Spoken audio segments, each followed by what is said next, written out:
Here's your news for April 4th, 2020. We're starting today with news from SmackDown, as even a week after it was announced that Roman Reigns won't be competing at WrestleMania 36, and 4 days since the big dog himself confirmed this, the WWE still didn't address the situation on the final show before the pay-per-view. On SmackDown, WWE announced that Braun Strowman will now be challenging Universal Champion Goldberg, but didn't give any reason why Strowman was inserted or why Reigns was taken out.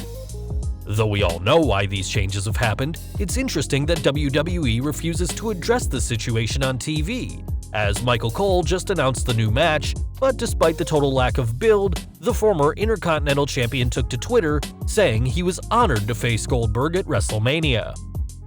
In an interview earlier this week, Triple H did say that Roman would be removed from the show in a very unique way, and I guess having no explanation given and the situation not even being addressed by the company is pretty unique. Nobody can really blame Roman for withdrawing from the show, as his battles with leukemia have made him a health risk in these current times, and we can only wonder what kind of match he and Goldberg would have had if their original plans had gone ahead. From one huge WrestleMania match to another now, as John Cena has accepted Bray Wyatt's Firefly Funhouse stipulation. On SmackDown, Wyatt said he knew the secret recipe to beat Cena, and on behalf of The Fiend, challenged Cena to a Firefly Funhouse match at WrestleMania, which Cena quickly accepted. As his ever-confident self, Cena described The Fiend as the love child of Wiz Khalifa and the WB Frog, but didn't have as many jokes when The Fiend appeared on a platform and Wyatt showed up behind Cena. Though Cena's promo, where he even described Wyatt as not on the level below him, was certainly impressive, it wasn't the only promo the C-Nation leader did, as before SmackDown, John put a promo on WWE's social media channels, but the one fans saw wasn't the original. On social media, Cena cut a worked shoot where he referenced certain superstars wanting things handed to them, and even brought up Husky Harris, Wyatt's original character from when he debuted on the original NXT a decade ago. Claiming that Bray is just Harris in a mask, and that Wyatt is trying to make people panic because panic leads to fear and fear leads to the collapse of his opponents, Cena ended this impressive promo talking about a certain group of superstars who say they deserve things. Though we can't say for certain who Cena was addressing, someone backstage didn't like the promo, as it was quickly deleted from all of WWE's social media channels and replaced by an alternative. Both Cena and Kayla Braxton re-recorded their interview, but fans were quick to record the original worked shoot, which can still be viewed online. Cena himself said that much like WrestleMania, the Firefly Funhouse is a match nobody can predict, and time will tell whether Big Match John rises to the occasion once again at WrestleMania. More news from the Showcase of the Immortals now, as after filming WrestleMania last week, the WWE have had a long time to edit the event, but there's also been plenty of time for spoilers to come out. WWE have made sure to put a stop to that, as Sports Illustrated is reporting that leaking spoilers from within the company is a fireable offense. It's clear that WWE wanted to make sure that results didn't get out before the show was aired, and while WWE always has to deal with leaks, they're taking extra measures now with their biggest show of the year, and with so much content recorded in advance. According to reports, the company was taping WrestleMania all night from 11 a.m. Eastern to 5 a.m., and while the entire show was able to be recorded, odds are we won't be hearing much about what exactly happened until the show airs. One person who will have a big presence at WrestleMania is Becky Lynch, who is prepping for her Raw Women's title match against Shayna Baszler, though there's an argument to be made that a shadow in the form of Ronda Rousey is hanging over this match. After all, fans never saw a definitive one-on-one match between the Man and the Hot Rod, and though some speculated that the pair would face off at this year's WrestleMania, that clearly isn't the case. This week, Becky looked to start their feud up again as she said, "You'd better hurry up and beat me, Shayna. Auntie Ronda is casting her shadow again now you've got yourself a little bit of the spotlight." This year's Raw Women's Championship match is certainly one of the most highly anticipated showdowns of WrestleMania, and the big question is whether the Man can hold on to her title against one of the scariest opponents she's ever faced. We've got some WWE Network news now, as Ric Flair has been announced as the latest guest on Steve Austin's Broken Skull Sessions. This conversation between the two will premiere on Sunday, April 12th, according to WWE Network News, and this will be the 6th episode of the Rattlesnakes interview show. Earlier this week, uncensored versions of Austin's interviews with The Undertaker, Goldberg, Bret Hart, and The Big Show were added to the network, and that isn't the only new content on the company's streaming service. A new episode of WWE Untold was uploaded yesterday, documenting on the classic between Shawn Michaels and Kurt Angle from WrestleMania 21. Meanwhile, a new Chronicle episode focused on Drew McIntyre is set to be uploaded today, and with WrestleMania 36, as well as a new WWE 24 on Edge's return premiering Sunday, there's plenty for fans to watch on the WWE Network. Now, we all know that Vince McMahon is a very unique boss, and one person who knows the chairman personally is Kofi Kingston.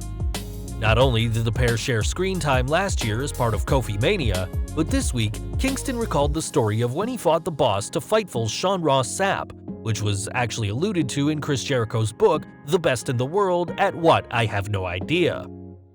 While Jericho's story had Vince taunting Kofi about not being over in 2010, the former WWE champion added more details this week, talking about the plane ride that nearly changed his career. He said, "As we were getting off, Vince started trying me a little bit. He's like, 'You want to fight an old man?' I'm like, 'Whoa, what's going on? What's happening?' I got kicked off the plane because I wouldn't fight him. Okay. Jericho did come down and he said I had to go back up there, because in this weird world of wrestling, this is how you had to get respect. I'm like, okay, I guess I'll go up there and try and fight my boss. We get up there and we start going back and forth. All of a sudden, I got double-legged on the plane. I'm like, oh my god, we're really fighting, this is crazy." Later in the interview, Kofi would thank the former AEW World Champion for telling him to go back and fight Vince, saying that if he hadn't fought Vince, he's sure McMahon would have seen Kofi as lacking what it takes to make it in WWE. Anyone who's seen Kofi trash talk while playing Madden knows just how aggressive the New Day star can be, so we're confident that if this crazy fight had gone any longer, it would have been Kingston who got the win. Back to WrestleMania now, and there's been plenty of changes made to this year's show, which has led to WWE being able to have some matches receive a lot of special attention in post-production. Two huge stipulations for this year's show are the Firefly Funhouse match and the Boneyard match between The Undertaker and AJ Styles, and according to WrestleVotes, these off-site matches will take place on different nights. The report from WrestleVotes also said it was logical to assume that the WWE and Universal title matches will take place on different nights, and with Triple H saying that WWE could like splitting WrestleMania up into 2 nights, time will tell what WrestleMania looks like in the years after this unpredictable and worrying time. One person fans shouldn't expect to see this weekend is CM Punk, as not only is the former WWE champion retired, he's also staying at home due to the ongoing situation. That doesn't mean that Punk isn't having fun at home though, as he recently tweeted out a photo of himself rocking his old Straight Edge Society mask, with the caption, "Day 21, referencing the amount of time he's stayed indoors.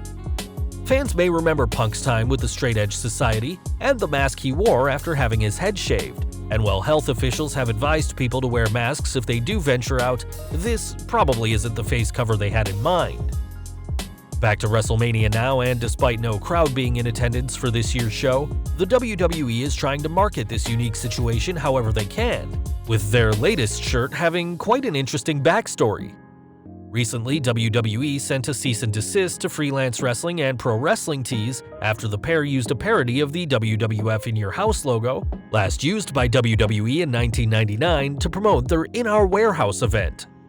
Now the WWE has made their own In Your House shirt, with the WrestleMania 36 logo included, poking fun at the fact that there will be no fans in attendance, but we can't help but wonder whether this design was planned all along, or whether it's a warning to any other companies who want to risk using WWE's intellectual property. We've got some news from AEW star Adam Page now, as the Hangman wasn't able to make it to the recent tapings at the Nightmare Factory in Norcross, Georgia. Unsurprisingly, the Hangman was pretty bummed out about missing the show, and according to his Twitter, spent his entire night eating pork rinds and having an existential crisis about his work. This tweet, where Page said his work was apparently not essential and will fade into nothingness, caught the attention of WWE Intercontinental Champion Sami Zayn, who said that Page's mistake was thinking being a wrestler meant he had some special worth, but admitted to thinking this at times himself. While Page won't be on some episodes of AEW Dynamite, Zayn will be appearing this weekend at WrestleMania, where he'll have to have his head in the game if he hopes to retain his title against Daniel Bryan. We've got some news from the WWE Hall of Fame now. As though many stars over the years have been inducted, the company has opted not to include referees. The only prominent referee who's been inducted is Teddy Long, who spent the majority of his career as a manager or authority figure, and this week spoke to Wrestling Inc. about WWE not inducting officials. He said, "Maybe they just don't think referees meet that recognition, or don't think there's any money there. When I was there were guys trying to get action figures made of them. They told me, well, we can put anybody in there as a referee. They don't play the referee, they play the superstars." Perhaps one day WWE will change its mind and induct referees, but for now, the company is just trying to get their 2020 class inducted. Speaking of Hall of Famers, Beth Phoenix earned her spot in the elite group, but it seems the former Women and Divas champion may not be finished in the ring yet. This week, the Glamazon and Charlotte Flair discussed a hypothetical contest between the two for the new Dream Match Mania show, but on Twitter, the Queen issued a very real challenge to Beth. As two of the most gifted stars of their respective eras, a singles contest between the two would be epic, and Flair would no doubt be hoping to defeat the Hall of Famer just as she did to Trish Stratus at SummerSlam 2019 in Trish's hometown. We're looking outside of WWE next, as although the company has always said don't try this at home, they never specifically mentioned subway cars.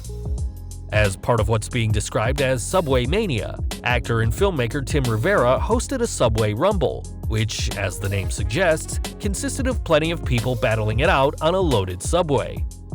With representatives dressed as Mankind and Goldust starting the match, the pair were quickly joined by the likes of The Undertaker, Rey Mysterio, and the Dudley Boys, who even put an opponent through a table. We won't spoil who wins this hilarious and entertaining match, but we're sure that those who were just trying to get home from work must have been surprised to have this match happen right in front of them. And finally, we're ending with news from Forbes, as according to a report by David Bixenspan, Brock Lesnar is WWE's highest-paid superstar. The report, based on gross pay before taxes using WWE filings, revealed that the Beast takes home a cool $10 million, double Roman Reigns, who is the second highest earner with $5 million. Randy Orton's $4.1 million helps him inch into third place ahead of Seth Rollins' $4 million, while Triple H takes fifth place, earning $3.3 million, including executive pay. Becky Lynch proves she's the man by earning a hefty $3.1 million, more than Universal Champion Goldberg at $3 million, Shane McMahon at $2.1 million, or Stephanie, who takes home $2 million, including executive pay. Despite claiming not to be currently paid by WWE, Braun Strowman rounds off the top 10 by earning $1.9 million, though it should be noted that this list focused only on active superstars, which explains why John Cena and Tyson Fury, who claim to make $15 million from his match against Strowman at Crown Jewel, are absent. In these uncertain times, it's important to have some money saved up, and these stars certainly have enough to last them for quite some time as the future continues to be unclear.